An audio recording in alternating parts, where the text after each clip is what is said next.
St. Paul says to the Philippians today, many conduct themselves as enemies of the cross of Christ. We're used to the idea, I think, that Christ has enemies and had enemies when he walked the earth.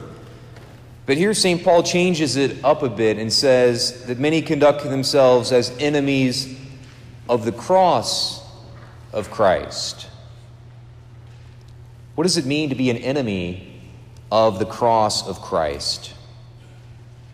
I think it means that a person hates the idea that Christ chose the cross, that he chose to suffer. They hate that.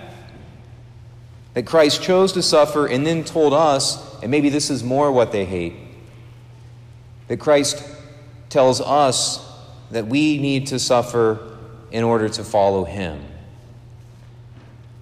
St. Paul then goes on to lay out the three characteristics of the enemies of the cross, enemies of the idea that we are asked to suffer. St. Paul says there are three characteristics. One, their God is their stomach.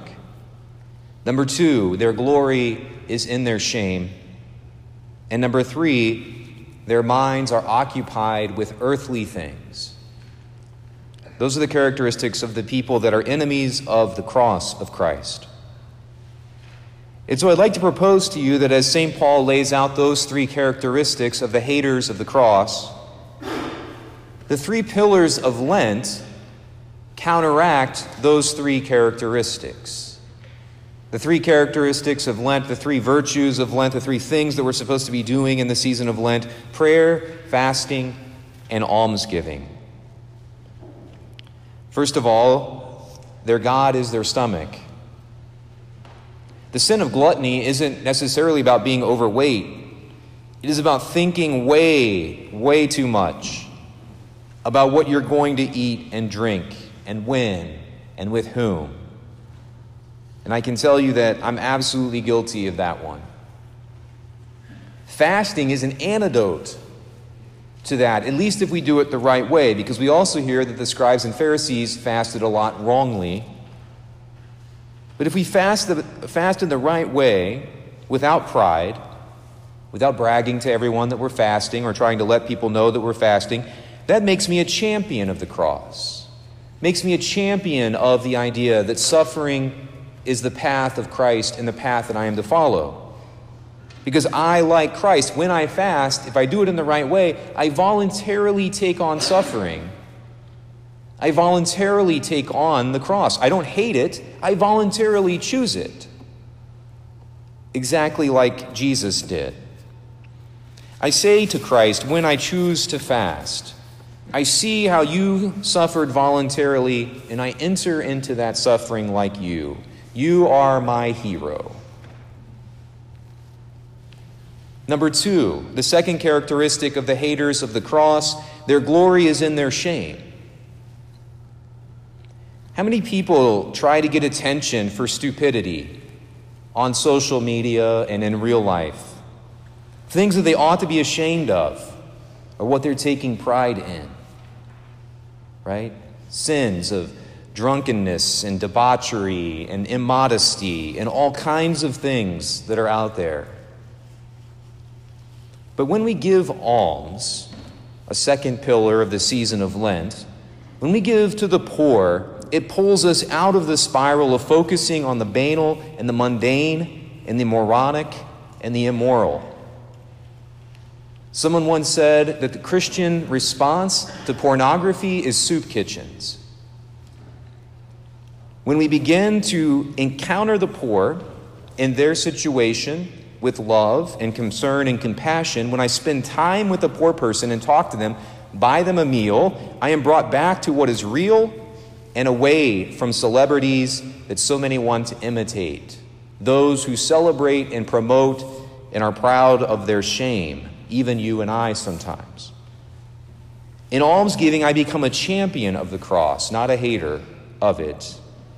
I even help others carry their cross. And I stop glorying in the shameful acts of others and myself. And then finally, their minds, St. Paul says, are occupied with earthly things.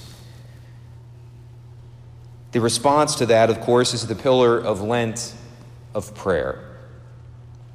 It's pretty straightforward. What are you occupied with and why? What is it that consumes you and your thoughts? Is it earthly things? Prayer is not ignoring earthly things. It's not fleeing reality in one sense.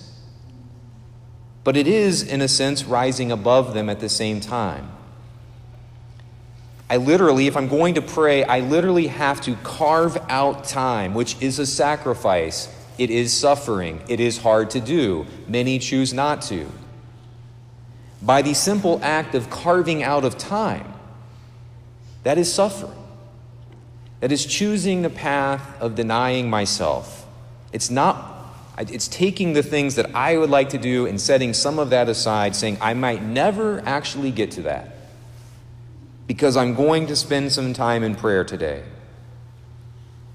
Again, I'm not fleeing the world. I'm bringing to that prayer the very thoughts and concerns that I have, the prayers of the people that I've met and my own prayers, etc.